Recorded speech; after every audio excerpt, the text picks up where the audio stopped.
ইমান ধুনীয়া ষ্টাইল কৰি আছা যে আজি ক'বলৈ যাবা নেকি? কলকো নাযাওঁ আলহী আহিব যে সেইটো কাৰণে ষ্টাইল কৰিছোঁ অকণমান।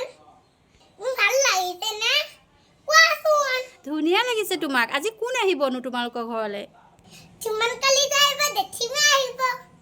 ধুমধাম টকাখিনি মানে ৰংগ পাপা সৌখিনি শুনি লওঁ।